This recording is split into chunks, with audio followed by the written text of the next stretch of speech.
Hello student, स्वागत है learn chemistry में और मैं हूं आपकी एजुकेटर डॉक्टर अनुपम सिंह। हम कर रहे हैं बेटा चैप्टर केमिकल बॉन्डिंग और उसी में ही कल हमने वीबीटी थ्योरी एक्सप्लेन की थी, वीबीटी थ्योरी के बारे में पढ़ा था। और वैलेंस बॉन्ड थ्योरी हमें ये बताती है कि जो ऑर्बिटल होते हैं, वैलेंस शेल के जो ऑर्बिटल होते हैं वो आपस में ओवरलैप करके बॉन्ड बनाते हैं। तो आज हम उसी टाइप की ओवरलैपिंग की बात करेंगे कि जो ओवरलैपिंग होती है ऑर्बिटल की वो किस किस तरह से हो सकती है, यानी कि टाइप्स ऑफ ओवरलैपिंग की हम बात करने वाले हैं। देखिए, जो ओवरलैपिंग है वो टू टाइप्स की होती है। एक्सियल या हेड ऑन ओवरलैपिंग होती है एक, और दूसरी ओवरलैपिंग होती है साइडवेज या पार्शियल ओवरलैपिंग। एक्सियल यानी कि जो ओवरलैपिंग एक्सिस पर होगी, अलोंग द एक्सिस जो ऑर्बिटल प्रेजेंट है उनमें जो ओवरलैपिंग होगी उसको हम एक्सियल ओवरलैपिंग कहते हैं। ऐसे प्रेजेंट हैं दो, और ये हमारी इंटरन्यूक्लियर एक्सिस है, दो ऑर्बिटल ऐसे प्रेजेंट हैं, अलग अलग एटम के ये ऑर्बिटल हैं, मतलब अलग अलग एटम है ये, और ये इनके वैलेंस शेल के ऑर्बिटल हैं, और ये ऐसे करके ओवरलैप कर जाएंगे, कंबाइन कर जाएंगे, मर्ज कर जाएंगे और बॉन्ड का फॉर्मेशन करेंगे। तो जो ये एक्सियल ओवरलैपिंग होती है इससे सिग्मा बॉन्ड का फॉर्मेशन होता है।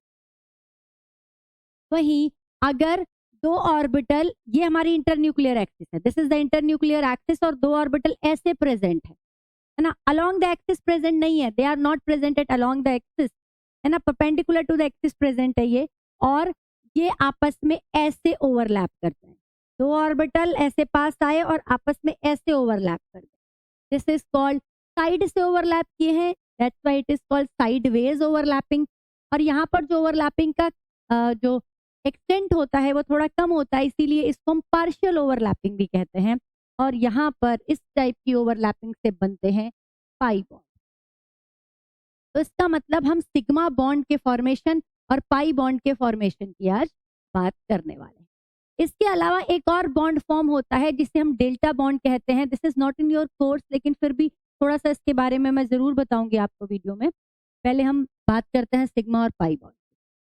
सिग्मा बॉन्ड जैसे कि मैंने कहा कैसे बनेंगे, एक्सियल या हेड ऑन ओवरलैपिंग।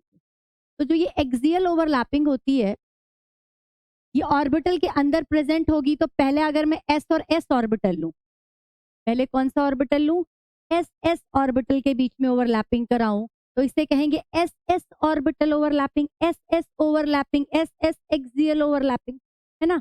और आपको ये पता है कि जो हमारा एस ऑर्बिटल है वो स्फेरिकल होता है, उसकी तो कोई एक्सिस है नहीं, वो तो एक्स वाई जेड तीनों प्लेन में एक ही तरह से लाई कर रहा है। तो इसलिए यहाँ पर जो ये ओवरलैपिंग होगी, ये हमारा हो गया एक एस ऑर्बिटल, ये हमारा दूसरा है। Both are spherical in shape, दोनों एक दूसरे के पास आएंगे, ओवरलैपिंग करेंगे, this is overlapped area, right. और आपको पता है, लगा दें यहाँ प्लस प्लस, दोनों का जो फेज है, this is the phase, sign of phase. Last video में भी बात करिए, this is not the charge density, it is a sign of phase, wave function. तो ओवरलैपिंग हो गई, और ओवरलैप करके इन्होंने क्या बना दिया, ओवरलैप करके इन्होंने एक मॉलिक्यूलर ऑर्बिटल बना दिया, और ये जो बॉन्ड बना है this bond is sigma bond. ये भी एक एस ऑर्बिटल है और ये भी एक एस ऑर्बिटल। तो एस एस ऑर्बिटल क्योंकि उनका कोई प्लेन नहीं होता, हमेशा गोल मटोल होते हैं, स्फेरिकल होते हैं, हेड ऑन ओवरलैपिंग ही करेंगे। हेड ऑन ओवरलैपिंग का मतलब ऐसे टकराएंगे, हेड टू हेड टकराएंगे ऑर्बिटल, तो उसे हेड ऑन ओवरलैपिंग या एक्सियल ओवरलैपिंग हम कह रहे हैं। इसका जो एग्जाम्पल है वो होगा हाइड्रोजन। कल भी हमने इसकी बात की थी। देखो हाइड्रोजन में क्या है, दो हाइड्रोजन एटम है, दोनों में एक एक इलेक्ट्रॉन है, राइट। ये पहला ऑर्बिटल, ये दूसरा ऑर्बिटल, और ये बात हम कर चुके हैं कि दोनों में जो इलेक्ट्रॉन होने चाहिए, जो इलेक्ट्रॉन होने चाहिए उनका स्पिन क्या होना चाहिए बेटा, अपोजिट होना चाहिए, एक दूसरे के पास आएंगे और क्या कर लेंगे, ओवरलैपिंग कर लेंगे, ठीक है, मॉलिक्यूलर ऑर्बिटल बन जाएगा और सिग्मा बॉन्ड का फॉर्मेशन। तो ये हमने बात की एस एस ओवरलैपिंग। दूसरी टाइप की ओवरलैपिंग की बात करते हैं। अब ये एस ऑर्बिटल पी के साथ भी तो ओवरलैप कर सकता है, एस पी ओवरलैपिंग। अब एस तो हमने कहा था स्फेरिकल होता है, लेकिन जो हमारे पी ऑर्बिटल होते हैं वो थ्री टाइप के होते हैं, P x, P Y, P Z. जो ऑर्बिटल एक्स एक्सिस के अलोंग लाई करेगा पी एक्स कहेंगे, जो वाई एक्सिस के अलोंग लाई करता है पी वाई कहते हैं, जो जेड एक्सिस के अलोंग लाई करता है उसको हम पी जेड कहते हैं। अगर आपने जेड को इंटरन्यूक्लियर एक्सिस माना है तो अलोंग द एक्सिस कौन सा प्रेजेंट है? जेड को अगर आप इंटरन्यूक्लियर एक्सिस मान रहे हो, इंटरन्यूक्लियर एक्सिस जिस एक्सिस के अलोंग दोनों एटम एक दूसरे के नजदीक आ रहे हैं। तो मैंने ये एस ऑर्बिटल बनाया और ये हो गई इसकी इंटरन्यूक्लियर, ठीक है। और यहाँ पर जो जेड है वही अलोंग द एक्सिस है, क्योंकि मैंने जेड को इंटरन्यूक्लियर एक्सिस माना है। तो इसका मतलब जो पी जेड है वो आएगा इस एस के पास और दोनों के बीच में क्या हो जाएगी? ओवरलैपिंग हो जाएगी। दोनों के बीच में ओवरलैपिंग हो जाएगी। सेम फेज होना चाहिए ओवरलैप करने के लिए। दोनों ऑर्बिटल क्या कर जाएंगे? ओवरलैप कर जाएंगे और क्या बना देंगे? ये बन गया हमारा सिग्मा। और समझ में आ रही है ये बात? बात समझ में आई यहाँ तक? तो आपको ये समझ में आया कि जो सिग्मा ओवरलैपिंग, अगर आप सिग्मा बॉन्ड का फॉर्मेशन कर रहे हो, एक्सियल ओवरलैपिंग करा रहे हो और जेड को इंटरन्यूक्लियर एक्सिस मान रहे हो, तो जो पी ऑर्बिटल सिग्मा बॉन्ड का फॉर्मेशन करेगा it should be P Z. अगर एक्स इंटरन्यूक्लियर एक्सिस आपने माना है, क्वेश्चन में गिवन है, अगर आपको ये दिया हुआ है कि एक्स जो है वो इंटरन्यूक्लियर एक्सिस है, तो पी एक्स एस के साथ हेड ऑन ओवरलैपिंग करेगा, हेड ऑन ओवरलैपिंग करेगा, इस तरह से टकराएगा। This is the SP overlapping. अब हम पीपी ओवरलैपिंग की भी बात कर लेते हैं। कहाँ पे?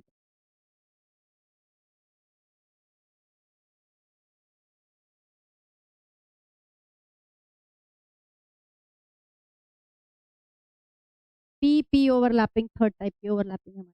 अब जो दो पी ऑर्बिटल हैं, आपने कहा कि अलोंग द एक्सिस वाले ही ओवरलैप करें और जेड को मैंने क्या माना है? इंटरन्यूक्लियर एक्सिस माना है, आईएनए माना है।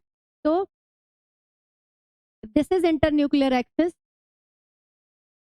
तो ये पीजेड और ये दूसरा पीजेड एक दूसरे के साथ ओवरलैप कर जाएगा, ओवरलैप कर जाएगा तो ये बन जाएगा, ठीक है। इट्स माइनस, ठीक है। तो ये सिग्मा बॉन्ड का फॉर्मेशन है। बताओ ये बात समझ? PZ overlapping if Z is internuclear axis. अगर एक्स इज इंटरन्यूक्लियर एक्सिस तो पीएक्स हो जाएंगे, वाई इज इंटरन्यूक्लियर एक्सिस तो पीवाई हो जाएंगे। जो इंटरन्यूक्लियर एक्सिस पे प्रेजेंट है, जो अलोंग द एक्सिस पर प्रेजेंट है, केवल वही ऑर्बिटल हेड ऑन कोलिजन करेगा, यानी कि हेड ऑन ओवरलैपिंग करेगा, एक्सियल ओवरलैपिंग करेगा। अच्छा, इसका एग्जाम्पल था HCl, HBr, HI, ये सब क्या करते हैं? sp ओवरलैपिंग शो करते हैं। आपको पता है कि हाइड्रोजन का s ऑर्बिटल 1s1 होता है इसमें, और Cl का, अगर मैं Cl का एग्जांपल लूं तो Cl इज 17 2 8 7, तो लास्ट ऑर्बिटल का अगर मैं बना रही हूं तो 1 2 3, यहाँ पे दो कंप्लीट है, 2 3 4 5,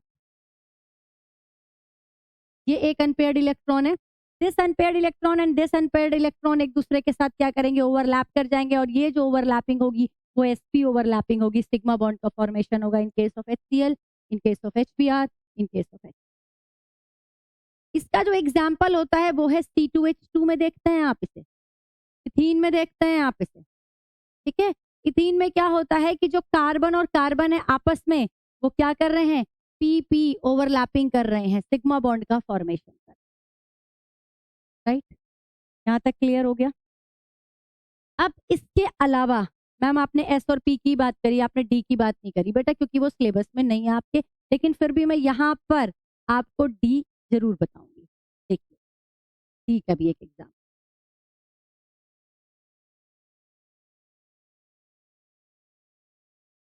ये आपने नोट कर लिया होगा आई थिंक ना।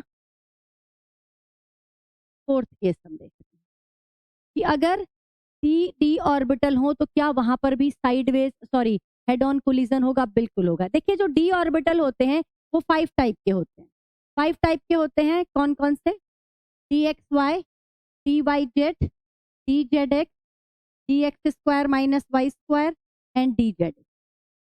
ओके, इनमें से जो d x y, d y z और डी जेड एक्स हैं, इनको हम नॉन एक्सियल ऑर्बिटल बोलते हैं। क्या बोलते हैं? नॉन एक्सियल ऑर्बिटल बोलते हैं, क्योंकि जो इनके लोब होते हैं वो in between the axis present होते हैं।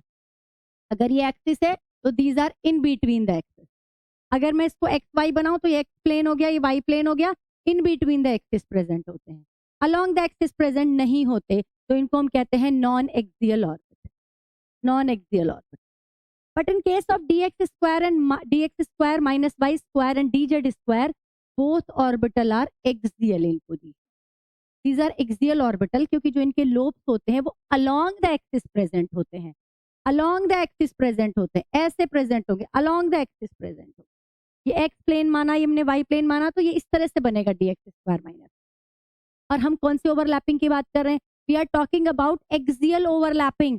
तो एक्सियल ओवरलैपिंग में वही ऑर्बिटल पार्टिसिपेट करते हैं जो एक्सिस पर प्रेजेंट होते हैं।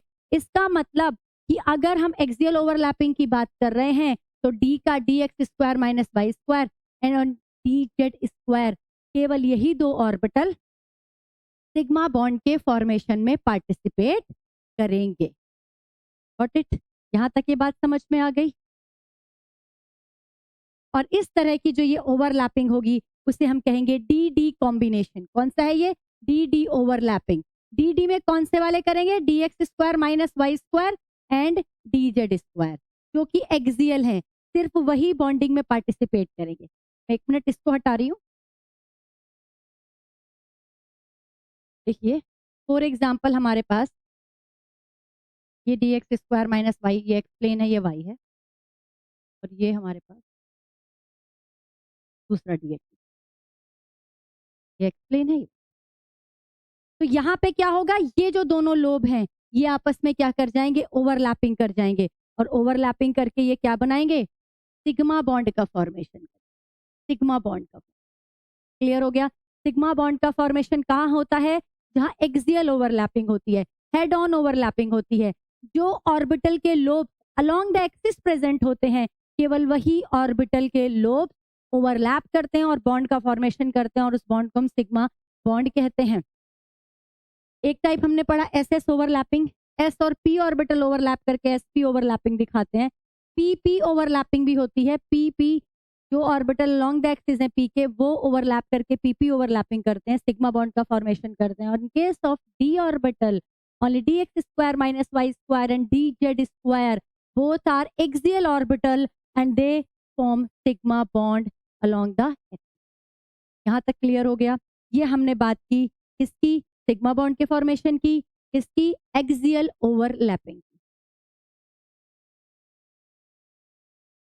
अब हम बात करेंगे साइडवेज ओवरलैपिंग की। बात करेंगे ओवरलैपिंग की बात करेंगे। हमारी जो नेक्स्ट ओवरलैपिंग है that is sideways overlapping, partial overlapping का दूसरा नाम ना लेटरल ओवरलैपिंग भी होता है। लेकिन लेटरल ओवरलैपिंग ना दो तरह की होती है।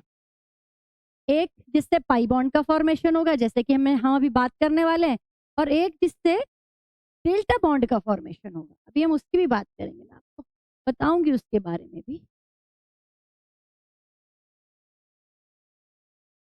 एक्सियल हेड ऑन हो गया। अब हम बात करेंगे साइडवेज, या जिसे हम पैरेलल ओवरलैपिंग भी कहते हैं, जिसे हम पार्शियल ओवरलैपिंग भी कहते हैं। इसकी बात हमने कहा था कि ऑर्बिटल इंटरन्यूक्लियर एक्सिस अगर ये है, ऑर्बिटल ऐसे परपेंडिकुलर टू एक्सिस है और ऐसे कंबाइन कर, ऐसे कंबाइन कर, ठीक है। और इससे क्या हो रहा है? पाई बॉन्ड का फॉर्मेशन। तो जो एस ऑर्बिटल होगा वो इस तरह की ओवरलैपिंग तो नहीं करेगा, क्योंकि एस ऑर्बिटल गोल मटोल है, ये हमेशा हेड ऑन ओवरलैपिंग ही करेगा। लेकिन जो पी ऑर्बिटल है वो थ्री टाइप की हमने बात की थी, p x, P Y, P z. हमने अगर जेड को इंटरन्यूक्लियर एक्सिस माना था तो जेड वाले ने तो क्या कर लिया था? हेड ऑन ओवरलैपिंग किया था। लेकिन पी एक्स और पी वाई की अगर मैं बात करूं, पी पी ओवरलैपिंग की अगर बात करूं, and this is a internuclear axis, ये दो ऑर्बिटल हमारे दो लोब प्रेजेंट है, ठीक है, एक्स, ये भी पी एक्स। तो ये दोनों क्या करेंगे? ओवरलैप कर जाएंगे, इस तरह से ओवरलैप कर जाएंगे, और पाई बॉन्ड का क्या करेंगे? फॉर्मेशन करेंगे। ओवरलैप करने के लिए आपको पहले भी बात कर चुके हैं हम, पॉजिटिव ओवरलैपिंग होगी, तो दोनों लोब के जो फेज हैं वो सेम होने चाहिए।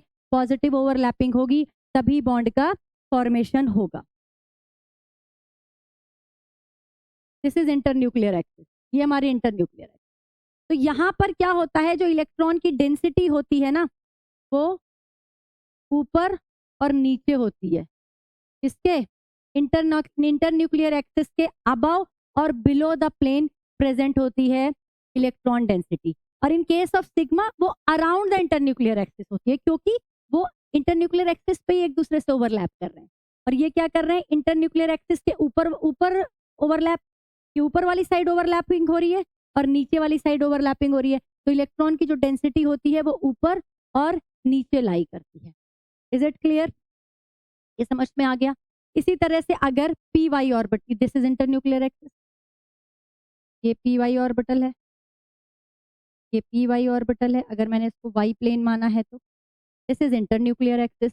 दोनों क्या कर जाएंगे, ओवरलैप कर जाएंगे, दोनों ओवरलैप कर जाएंगे, इस तरह से ओवरलैप कर। एंड ओवरलैपिंग कैसी होगी, पॉजिटिव ओवरलैपिंग होगी, तभी बॉन्ड का फॉर्मेशन होगा। देखिए इस तरह से over, this is called p p overlapping. क्या कहते हैं इसको, पी पी ओवरलैपिंग कहते हैं। P y overlapping, p x overlapping भी हम यहाँ पर कह सकते हैं। तो ये है हमारी पी पी ओवरलैपिंग। अब एक टाइप की और ओवरलैपिंग होती है, पी डी भी ओवरलैपिंग होती है। कैसे, कोई पी ऑर्बिटल जो इंटरन्यूक्लियर एक्सिस के परपेंडिकुलर प्रेजेंट है,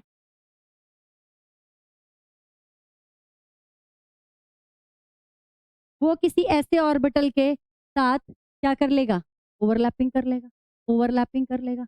तो पी पी डी ओवरलैपिंग भी प्रेजेंट होती है, या पी पाई डी पाई ओवरलैपिंग भी इसको कहते हैं, P pi D pi overlapping. It is called P pi overlapping. Pi bond का फॉर्मेशन होता है, ये पाई बॉन्ड का फॉर्मेशन हो गया, पाई बॉन्ड का फॉर्मेशन हो गया, पाई बॉन्ड का फॉर्मेशन हो गया, पी और डी के बीच में ओवरलैपिंग हो रही है, that is P pi D pi overlapping. Is it clear? एक और ओवरलैपिंग होगी यहाँ पे, वो ओवरलैपिंग कौन सी होने वाली है, D pi over, got it? इसे हम कहते हैं डी पाई ओवरलैपिंग। अब मैंने जब आपको सिग्मा पढ़ाया था तब भी मैंने आपको बताया था डी के हैं आप 5 orbital, d x y, d y z, d z x, d x square minus Y square and d z square. इनको हमने कहा था these are non axial and these are axial. तो जो एक्सियल वाले थे उन्होंने बनाया था सिग्मा बॉन्ड, और जो नॉन एक्सियल हैं, जो एक्सिस पे प्रेजेंट नहीं, हमें एक्सिस वाले तो चाहिए ही ना, क्योंकि हमें तो एक्सियल बॉन्डिंग करानी नहीं, हमें तो एक्सियल बॉन्डिंग नहीं करानी ना, हमें तो यहाँ पर वो चाहिए जो एक्सिस पर प्रेजेंट ना हो। तो उसमें उस केस में कौन कौन से आएंगे, d x y, d y z और डी जेड एक्स। ये वाले जो हमारे ऑर्बिटल हैं,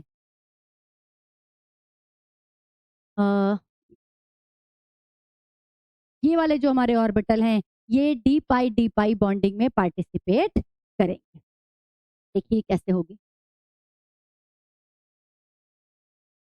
डी में ये प्लस, ये प्लस, ये माइनस, ये माइनस, ये इस तरह से डी ऑर्बिटल होता है, ठीक है। दूसरा इसके सामने आएगा, in between the axis present है, this is the internuclear axis. Internuclear axis पे देखो ये प्रेजेंट है, एक्सिस पर नहीं है तो सिग्मा बॉन्ड का फॉर्मेशन नहीं होगा, ये ओवरलैपिंग होगी, दिस ओवरलैप। तो कौन सी ओवरलैपिंग हुई है, डी पाई ओवरलैपिंग। कौन से बॉन्ड का फॉर्मेशन हुआ, पाई बॉन्ड का फॉर्मेशन, पाई बॉन्ड का फॉर्मेशन हो गया। कौन सा ऑर्बिटल है ये, अगर मैं इसको एक्स प्लेन मानूं और इसको वाई, ये एक्स है और ये वाई प्लेन है, तो ये कौन सा हो गया, डी एक्स वाई ऑर्बिटल है और डी एक्स वाई ऑर्बिटल है। तो जो हमारे नॉन एक्सियल ऑर्बिटल होते हैं वो क्या करेंगे, वो पाई बॉन्ड का फॉर्मेशन कर देंगे। तो हमने क्या पढ़ा, साइडवेज ओवरलैपिंग में 3 तरह की ओवरलैपिंग पढ़ी हमने, P pi overlapping, P pi D pi overlapping and D pi overlapping.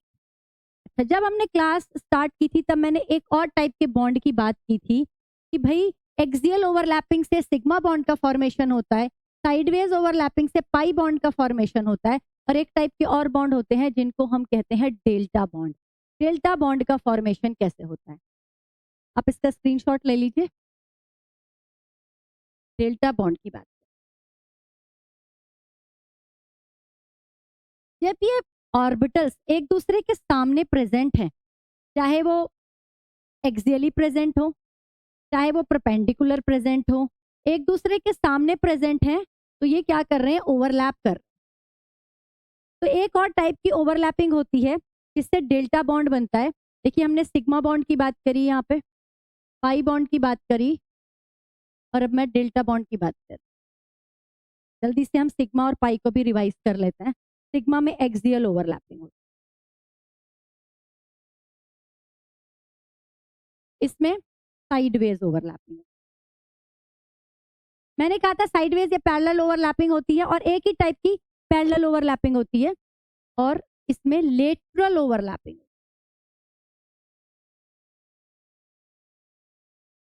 Sideways या पैरेलल, और इसमें लेटरली ओवरलैप्ड होते हैं ऑर्बिटल, लेटरली ओवरलैप होते हैं। टू ऑर्बिटल ओवरलैप करते हैं, टू ऑर्बिटल ओवरलैपिंग होती है। इसमें भी टू ऑर्बिटल ओवरलैप करते हैं। आपने देखा ना, दो लोब्स ओवरलैप कर रहे हैं, ऑर्बिटल नहीं, two lobes, two lobes overlap करेंगे यहाँ पर भी टू लोब्स ओवरलैप करेंगे, but in this case four lobes overlap. यहाँ पे क्या करते हैं, फोर लोब्स ओवरलैप करते हैं। यहाँ पे एस भी पार्टिसिपेट करता है, पी भी पार्टिसिपेट करता है, और डी भी पार्टिसिपेट करता है ओवरलैपिंग में। यहाँ पर एस भी करता है, पी भी करता है, डी भी ओवरलैप करता है ना, और पाई बॉन्ड का फॉर्मेशन होता है। इसमें डी ऑर्बिटल ही केवल पार्टिसिपेट करते हैं और डेल्टा बॉन्ड का फॉर्मेशन। देखिए अगर ये एक ऑर्बिटल एक प्लेन में प्रेजेंट है, ठीक है, ऐसा नहीं बना वैसे ज्यादा ना, और दूसरा ये प्रेजेंट, इस तरह से प्रेजेंट है।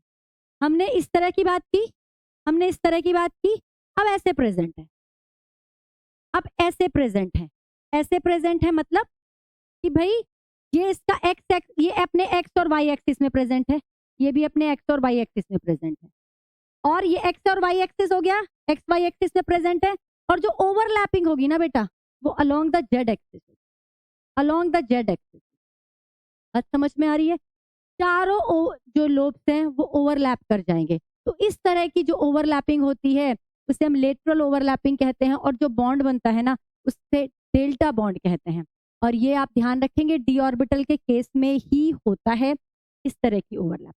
जैसे अगर मैं इसको डी एक्स वाई और डी एक्स वाई मानूं दोनों को, तो डी एक्स वाई ओवरलैप जब करेंगे तो एक्स और वाई प्लेन में तो ये क्या करेंगे, एक्स और वाई प्लेन में तो ये कौन से बॉन्ड का फॉर्मेशन कर रहे थे, एक्स वाई प्लेन में ये कर रहे थे पाई बॉन्ड का फॉर्मेशन, क्योंकि नॉन एक्सियल है, सिग्मा तो करेंगे नहीं।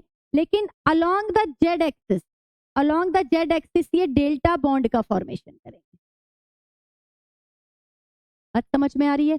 जो एक्सिस इनके प्लेन के परपेंडिकुलर है, एक्स और वाई प्लेन में ये ऑर्बिटल लाई करते हैं, जेड एक्सिस इनके प्लेन के परपेंडिकुलर है, अगर ओवरलैपिंग उस प्लेन के अलोंग होगी तब बेटा उसे लेटरल ओवरलैपिंग कहेंगे और डेल्टा बॉन्ड का फॉर्मेशन होगा। आई थिंक ये क्लियर हो गया।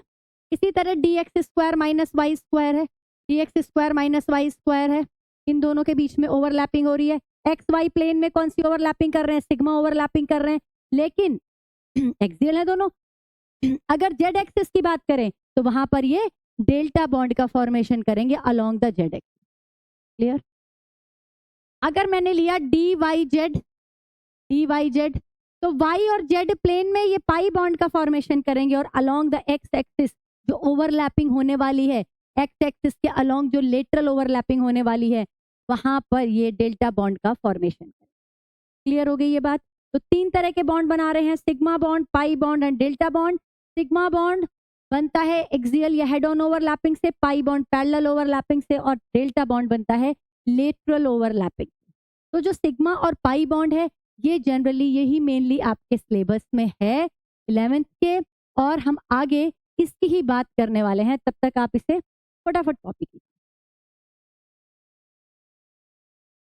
हाँ जी, अब हम बात करेंगे difference between sigma and pi bond. देखिए पहली बात जो डिफरेंस हम बात करने वाले हैं वो कैसे फॉर्म होते हैं, इस बात पे ये पहला डिफरेंस, यहाँ पर एक्सियल ओवरलैपिंग होती है और पाई बॉन्ड के केस में साइडवेज या पैरेलल ओवरलैपिंग होती है। दूसरा हमारा डिफरेंस है कि जो इलेक्ट्रॉन क्लाउड है, जो ओवरलैपिंग के बाद जो इलेक्ट्रॉन क्लाउड का फॉर्मेशन होता है, जो इलेक्ट्रॉन्स होते हैं, एक्चुअली ऑर्बिटल क्या है? Orbital is a maximum probability of finding of electron. Electron के क्लाउड जहाँ पर प्रेजेंट होते हैं, उसी उसी जगह को हम क्या कह रहे हैं? उस 3D को हम क्या कह रहे हैं? 3D जो स्पेस है वो, उसको हम कह रहे हैं ऑर्बिटल। तो जो इलेक्ट्रॉन क्लाउड है वो सिमेट्रिक होंगे around the inter nuclear axis, क्योंकि यहाँ पर इंटर न्यूक्लियस के चारों इंटर न्यूक्लियर एक्सिस के अलोंग ही दोनों ऑर्बिटल आ रहे हैं। दोनों के इलेक्ट्रॉन क्लाउड जो मिल रहे हैं वो इंटर न्यूक्लियर एक्सिस के अलोंग मिल रहे हैं, तो इसीलिए यहाँ पर सिमेट्रिक होंगे around the inter nuclear axis. But in case of pi, pi में मैंने जब बनाया था तो आपको समझाया भी था, यहाँ पर जो इलेक्ट्रॉन क्लाउड होगा वो इंटर न्यूक्लियर एक्सिस के above and below the plane होगा। अगर ये इंटर न्यूक्लियर एक्सिस है तो जो क्लाउड है वो ऊपर और नीचे प्रेजेंट होगा इंटर न्यूक्लियर एक्सिस के, इन केस ऑफ पाई ओवरलैपिंग। जो सिग्मा बॉन्ड होते हैं वो ज़्यादा स्टेबल होते हैं। क्यों होते हैं ज़्यादा स्टेबल? जो स्टेबिलिटी होती है बेटा, वो किस चीज़ पर डिपेंड कर रही है? स्टेबिलिटी डिपेंड करती है extent of overlapping, extent of overlapping पर। जितनी ज़्यादा ओवरलैपिंग होगी बॉन्ड उतना ही ज़्यादा स्ट्रॉन्ग होगा। देखिए, जब ये यहाँ ऐसे आते हैं, यहाँ पर ज़्यादा ओवरलैपिंग होने की संभावना होती है, ज़्यादा ओवरलैपिंग होती है एक्सियल के केस में। तो इसीलिए ज़्यादा ओवरलैपिंग होने की वजह से जो सिग्मा बॉन्ड का फॉर्मेशन होगा वो स्ट्रॉन्ग बॉन्ड फॉर्म होगा। But in case of parallel overlapping, parallelly overlap कर रहे हैं, साइड से ओवरलैप कर रहे हैं, और मैंने वहाँ पे एक और टर्म दी थी, पार्शियल ओवरलैपिंग हो रही है, कम हो रही है ओवरलैपिंग, इस वजह से जो बॉन्ड है वो कम स्टेबल बनेगा and it is called pi bond. तो ये ज़्यादा स्टेबल होते हैं क्योंकि एक्सटेंट ऑफ ओवरलैपिंग ज़्यादा होती है। तो जो बॉन्ड ज़्यादा स्टेबल होगा वो लेस रिएक्टिव होगा। जो स्टेबिलिटी गेन कर चुका है वो रिएक्शन में क्यों जाएगा? भाई रिएक्टिव तो वही होगा ना जो अपने आप को स्टेबल करना चाहता है। ये ऑलरेडी स्टेबल है, तो these are more stable, that's why these are less reactive. But in case of pi bond, जो पाई बॉन्ड होते हैं वो हमने कहा कि लेस एक्सटेंट ऑफ ओवरलैपिंग होती है, इसलिए वो लेस स्टेबल होते हैं, इसीलिए वो ज़्यादा रिएक्टिव होते हैं, अपने आप को स्टेबल करने की डायरेक्शन में जाते हैं। जो सिग्मा बॉन्ड होता है वो इंडिपेंडेंटली एग्जिस्ट करता है। सिग्मा बॉन्ड अकेला रह सकता है, हाइड्रोजन और हाइड्रोजन के बीच में सिग्मा बॉन्ड बनता है, ठीक है। बहुत सारे केसेस में हाइड्रोजन और Cl के बीच में, हाइड्रोजन और Br के बीच में सिग्मा बॉन्ड का फॉर्मेशन होता है। लेकिन जो पाई बॉन्ड होते हैं वो हमेशा सिग्मा बॉन्ड के साथ ही बनते हैं। मतलब जहां भी पाई बॉन्ड प्रेजेंट होता है वहां पहले सिग्मा बॉन्ड का फॉर्मेशन होता है, उसके बाद पाई बॉन्ड का फॉर्मेशन, ठीक है। पहले एक्सियल ओवरलैपिंग हो जाएगी, उसके बाद साइडवेज ओवरलैपिंग होगी। Got it?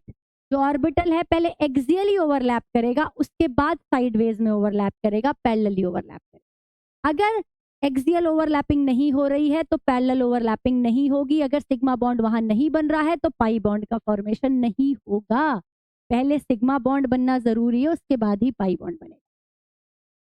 Next, free rotation about sigma bond is possible.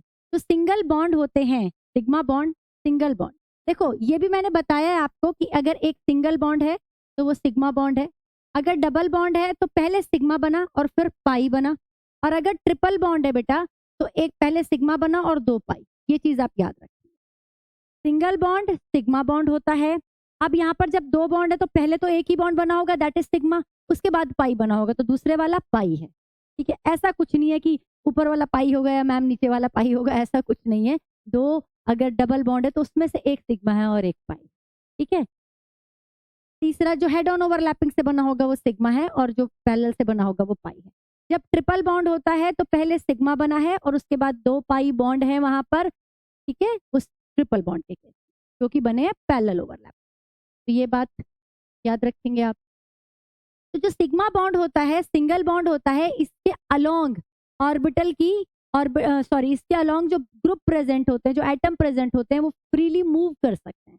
But in case of double bond और ट्रिपल बॉन्ड जहां पर पाई बॉन्डिंग होती है, पाई बॉन्डिंग तो डबल और ट्रिपल में ही होगी ना, सिंगल में तो सिग्मा ही बॉन्ड होगा। तो जहां पर डबल और ट्रिपल बॉन्ड प्रेजेंट होते हैं वहां पर जो रेस्ट्रिक्शन हो जाता है रोटेशन का, जो एटम है वो आसानी से रोटेट नहीं कर पाते अलोंग दैट, तो यहाँ पर रेस्ट्रिक्टेड रोटेशन होगी इन case of double and triple bond. But in case of single bond easily rotate करेंगे जो एटम होंगे।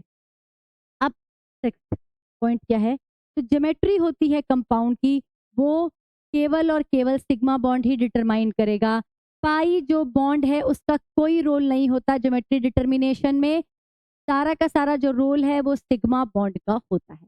This is the difference between sigma bond and pi bond, ये हमने बात करी। और सिग्मा बॉन्ड ज़्यादा स्ट्रॉन्ग होते हैं, इनकी एनर्जी अराउंड 80 किलो कैलोरी पर मोल के आसपास होती है, जबकि पाई बॉन्ड की जो एनर्जी होती है वो 65 किलो कैलोरी पर मोल के आसपास होती है। उसका रीज़न यही है कि सिग्मा बॉन्ड में जो एक्सटेंट ऑफ ओवरलैपिंग होती है वो बहुत ज़्यादा होती है, क्योंकि हेड ऑन ओवरलैपिंग। अब कुछ क्वेश्चंस हम देख लेते हैं। आपसे क्या पूछ लेगा, कंपाउंड दे देगा और कहेगा कैलकुलेट करो इसमें कितने सिग्मा बॉन्ड है, कितने पाई बॉन्ड है, कितने लोन पेयर हैं, ये बताना है आपको। तो पहला हमारा एग्जांपल है C6H6, नाम तो आपने सुना ही होगा, बेंजीन कहते हैं इसको।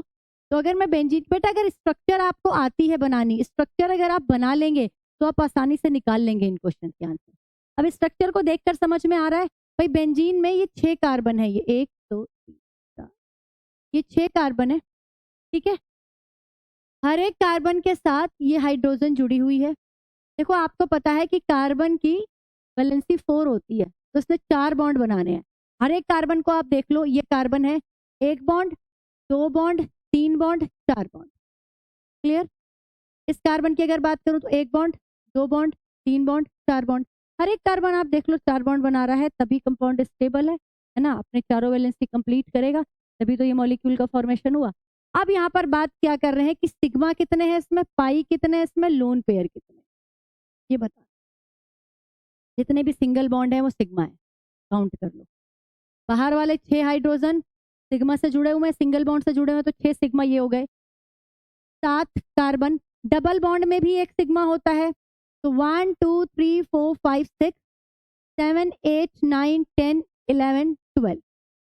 क्लियर है? 12 सिग्मा बॉन्ड है इसके अंदर। अब पाई बॉन्ड, जो डबल बॉन्ड है उसमें से एक सिग्मा था, दूसरा पाई है, तो दूसरा पाई है, तो 1 2 3 पाई। लोन पेयर कोई दिखाई दे रहा है? 0 लोन। अब XCF4 में 4 F ऐसे जुड़े हुए हैं। स्क्वायर प्लेनर स्ट्रक्चर होती है, VSEPR थ्योरी पढ़ा चुकी हूँ, है ना। निकाल लेंगे half V plus M minus C plus A से इसकी, इसका स्टेरिक नंबर, और फिर हम इसमें से लोन पेयर वगैरह सब निकाल सकते हैं। अच्छा, जेनॉन के पास होते हैं 8 इलेक्ट्रॉन आउटर मोस्ट में, 1 2 3 4 इसने बॉन्डिंग में लगा दिए, 5 6 7 8 लोन पेयर।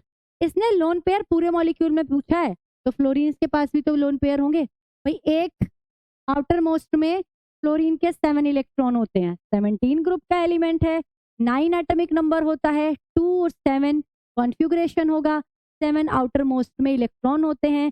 आउटर मोस्ट के जो इलेक्ट्रॉन होते हैं, वैलेंस शेल के जो इलेक्ट्रॉन होते हैं, वही बॉन्डिंग में पार्टिसिपेट करते हैं, तो एक इलेक्ट्रॉन यहाँ गया, बाकी बचे 6, 1 2 3 4 5 6, सबके पास 3 3 पेयर हो गए।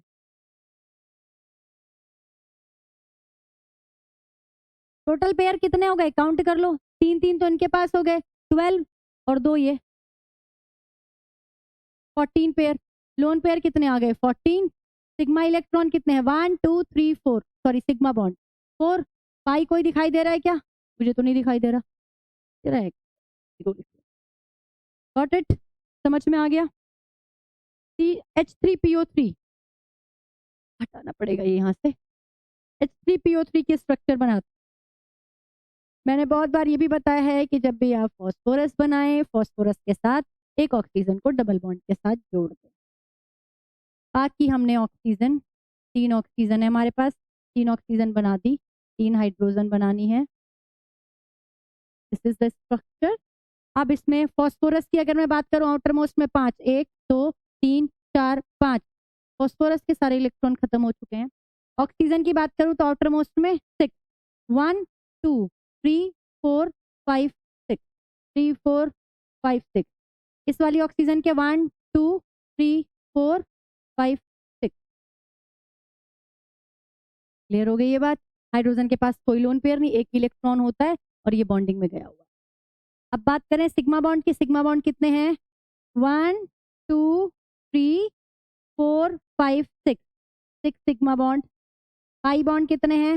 1 पाई बॉन्ड। भाई एक ही डबल बॉन्ड दिखाई दे रहा है, डबल बॉन्ड में एक सिग्मा होता है, एक पाई होता है, एक पाई बॉन्ड। लोन पेयर की अगर मैं बात करूं 1 2 3 4 5 6, दैट इज 6 लोन। चेक करें, ठीक है। अब C2H4 को कहाँ बनाया जाए? यहाँ पे बना लेते हैं C2H4। ये होता है हमारा C2H4। मैंने पहले भी बोला है, कार्बन को अपनी 4 वैलेंसी कंप्लीट करनी है, 4 हाइड्रोजन, हर एक कार्बन से आपने 2-2 हाइड्रोजन लगा दी और 2 कार्बन आपस में डबल बॉन्ड के साथ जुड़ गए, जिनमें से एक सिग्मा बॉन्ड होगा और एक पाई बॉन्ड होगा। कार्बन के क्योंकि 4 ही इलेक्ट्रॉन होते हैं, 1 2 3 4, तो कोई लोन पेयर नहीं है। हाइड्रोजन के पास एक ही इलेक्ट्रॉन होता है और वो बॉन्डिंग में गया है, कोई लोन पेयर नहीं है। तो लोन पेयर तो इस केस में बेटा पहले ही पता है कि 0 है। सिग्मा बॉन्ड की अगर बात करूं तो 1 2 3 4 5 सिग्मा बॉन्ड होंगे और पाई बॉन्ड यहाँ पर 1 होगा। क्लियर है? डबल बॉन्ड में से सिग्मा बॉन्ड है एक जो कि एक्सियल ओवरलैपिंग से बना है, दूसरा पाई बॉन्ड है जो कि लिटरल ओवरलैपिंग से बना है, सॉरी पैरेलल ओवरलैपिंग से बना है। और अब बात करेंगे C2CN का होल 4, इसकी स्ट्रक्चर बनाते हैं। तो देखो यहाँ पे C2H4 में समझ में आ रहा होगा कि 4 हाइड्रोजन को हटाकर 4 CN ग्रुप लगा दिया गया है। CN यानी कि साइनाइड यहाँ पर बना दो। तो स्ट्रक्चर बनाते हैं इसका।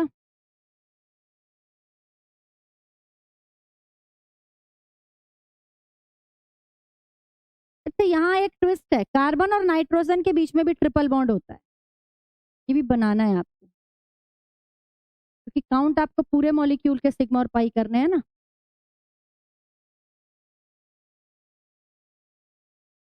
ठीक है, बताओ ये चीज समझ में आई क्या? और अब हम इन सब की बात करते हैं। देखो कार्बन के 4 कंप्लीट 1 2 3 4, इस कार्बन के 4 कंप्लीट 1 2 3 4, इस कार्बन के 1 2 3 4 4 कंप्लीट, इस कार्बन के 3 और 1 4 3 1 4 3 1 4, कार्बन सारे कंप्लीट है। नाइट्रोजन की बात करते हैं। नाइट्रोजन के आउटर मोस्ट में 5 इलेक्ट्रॉन होते हैं, 3 तो बॉन्डिंग में गए, एक लोन पेयर है, 3 बॉन्डिंग में गए, एक लोन पेयर है, 3 बॉन्डिंग में गए, एक लोन पेयर है, 3 बॉन्डिंग में गए, एक लोन पेयर। करेक्ट। अब लिखते हैं सिग्मा बॉन्ड कितने हो गए इस वाले केस में, यहाँ लिख देती हूँ। सिग्मा, पाई और लोन पेयर की बात करने वाले हैं। सिग्मा बॉन्ड काउंट करते हैं। ट्रिपल बॉन्ड में एक सिग्मा है, 1 2 3 4 5 6 7 8 9, 9 सिग्मा बॉन्ड। पाई बॉन्ड की बात करेंगे, ट्रिपल बॉन्ड में 2 पाई होते हैं, 2 2 4 2 6 2 8, और एक पाई बॉन्ड यहाँ पर है। क्या हुआ था? 2 2 4 2 6 2 8 और एक लोन पेयर कितने? 1 2 3 4, 4 लोन। बताओ ये चीज समझ में आई क्या? 9 9 4 है ना। ये इस तरह से आप सिग्मा और pi bond, lone pair structure को देखकर बता सकते हो। सिग्मा और पाई बॉन्ड में अगर डिफरेंस आएगा तो वो भी आप लिख सकते हैं। और आप ये समझ गए होंगे कि जो सिग्मा बॉन्ड है वो एक्सियल से बनता है, पाई बॉन्ड पैरेलल ओवरलैपिंग से बनता है, और एक और टाइप के बॉन्ड हमने डिस्कस किए थे, डेल्टा बॉन्ड, जो लेटरल ओवरलैपिंग से बनते हैं। तो it's all about sigma, pi bond and type of overlappings. I think ये टॉपिक आपको क्लियर हो गया होगा। ऐसे ही बेटा पढ़ते रहिए और बढ़ते रहिए। Thank you so much.